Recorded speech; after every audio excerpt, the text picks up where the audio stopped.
Welcome back to AthsTV. Cam Luke, Danny Stevens, Matt Lynch, as we now draw our attention to the first event of the Coles Summer Super Series, and I'm talking about the Canberra Track Classic, Monday the 28th, Australia Day public holiday. It is going to be rocking, and of course, so many great athletes there. We might start with the men's 100 metres because it's a very deep field, deep heats, and when we look at it, men who have had really fast times in the last probably 12 months. We'll start with Jake Doran, who would probably go in as favourite. He's run it back to Finland here, and that's off an iPhone, but you can see exactly what's happening. Runs at 10.15. He's the fastest man in the field, Matt, and right now he's probably the favourite going into Monday. Yeah, so he's the only one who's sort of stepped out onto the track over that 100 metres out of the top line guys. We're probably missing, say, three: Trey Williams, Rowan Browning and Josh Clark. But I think it's going to be a great head-to-head there. Jake Doran, we've got Jack Howell. We know what he can do when he's in shape, and he's been running some twos, so I think his one's going to be awesome. And you've got a couple of the youngsters. Alex Hartman, you can't really count out, and Eddie Nikita. So the son of the New Zealand record holder of the 100 metres.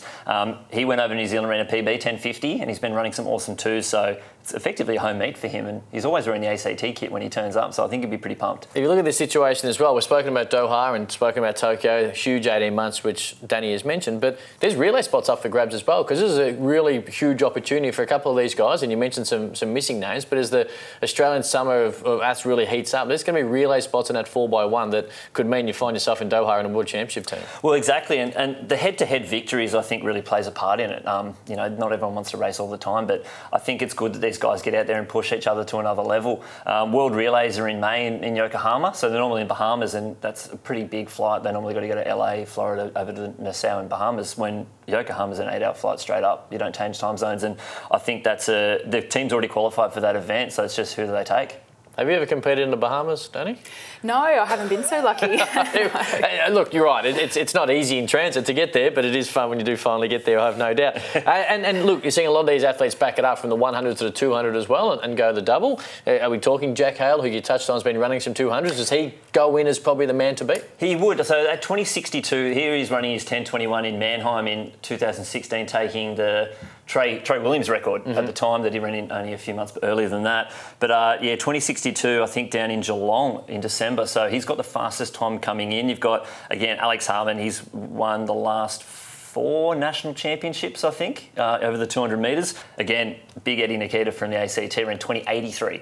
So as only a 17-year-old. So I think there's going to be, again, a big race and a lot of scalps to be taken. Based on the field we're going to see at the Canberra Track Classic and some of the numbers and the stats you've just given us, the depth in the men's 200 is probably the strongest it's been in a number of years. Yeah, and I think that sets up, again, for our good 4x1s, because really only one guy starts out of blocks in a 4x1. So the 100-metre speed, you know, kind of there, but it's that running speed. Everyone starts with a running leg on second, third and fourth leg. So we get our twos faster.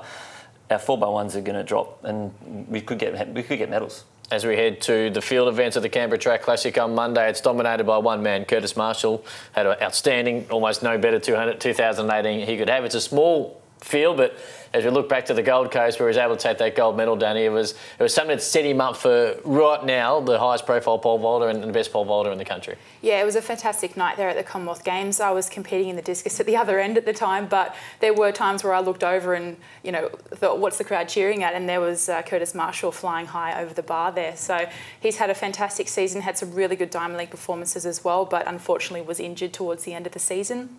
This will be really fantastic to see what he can do heading into the Canberra Track Classic. He's had a 5.50 off a short run-up, so him heading into this competition, I think this is his first full run-up.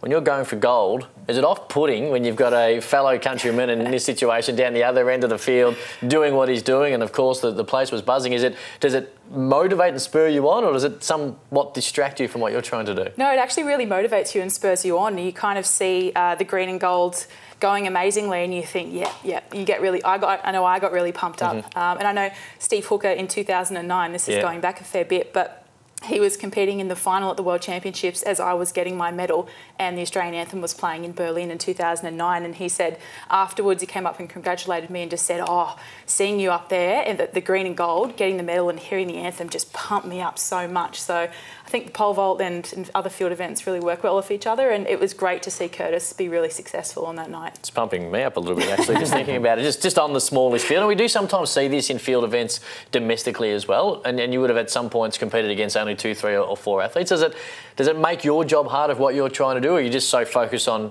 solo, it doesn't really matter who's out there with you? Yeah, for me, I go in with the approach that I'm concerned about what I'm doing and what I've been focusing on in training, and it actually is a pretty good practice because you know, you haven't got the time for recovery. So this will be quite interesting to see how these four guys recover with their jumps.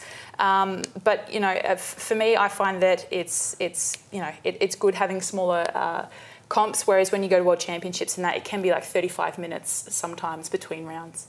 Only the four in it, Matt, and most of them are fairly tight-knit community, the pole vaulters as well. So these guys, most of these guys know themselves pretty well. Well, it's one of those events, you know, when you go to nationals, you get an event list, when's your warm-up start. So pole vault's like a 90-minute warm-up. So they're out there, because you can't just go to the warm-up track and pole vault. They've actually got to be out there the whole time. So they're out there before they even get to their height. And if you're, you know, one of these high pole vaulters, you're waiting a long time before you even get a jump. So these guys, hopefully they can get to those high heights a bit earlier. We might see, it might be a quick competition, but I think it's going to be straight up to the high heights. And the women's 800. Now we're going to talk, and we have spoken a little bit about Morgan Mitchell, of course, Australian representative, Commonwealth Games, and there's someone who has made or plotted her trade over the 400 metres over the last couple of years, and that's what she's been known for. But she's now made the step up to the 800 metres. This is her in Melbourne just prior to Christmas. This is more her 800 metre debut. I wonder if she's thinking, I wish I went back to the one-lapper right about here. But we're going to see her, of course, in the 600 metres at the Hunter Track Classic on Friday night, and then on Canberra on the 800. And this will be yet, with Carly Thomas, another wonderful event over the 2 laps. Yeah, so you just saw the finish there. That showed a lot of ticker coming over the top there. I know as someone comes up onto your shoulder, it's really difficult. And when you're not in a lane, protected by the lane, there's people can get right up close to you, and it can be off-putting at times. But her 4x4 experience, where you're running just wherever you like, I think you know, aids to that. And we'll see her over the 600 metres at Hunter, and then Carly again down in Canberra. And then you throw in Keely Small and Georgia Griffith. It's a ridiculous field to turn up for Morgan to get amongst. Are you surprised that she has, you know, so early in her career too? She's still only quite young. So to go from the 400 now, she looks like she's dedicated herself for at least a couple of years to the 800. Are you surprised at this time of her career she's done that? I don't see it as a bad move. There's probably a little few more opportunities. She might not think, I just don't have that raw speed to attack that 400 metres, so why not use my 400 metre skill, take it out a level and, you know, mix it up. But the women's 800 right now is really, really strong, so it's a tough time to do it. And I'm assuming you would have been in Canberra at some point over your career. Is it a good place to compete? Yeah, I really enjoyed competing in Canberra. I've had a few good results from there, so, you know, I'd love to compete there again. All right, looking forward to it. It's going to be a big one this weekend. The Coles Summer Super Series, the Canberra Track Classic on Monday. Now, if you can't be there, and it's Australia Day public holiday, so if you're anywhere in New South Wales at ACT, you've got really no excuse. But if you can't get there, you can catch it on Fox Sports Live as well, on KO, or you can jump on athletics.com.au as well. And, of course, AthsTV, which is where we're going to be as well. We're going to take a break. Plenty more coming up next.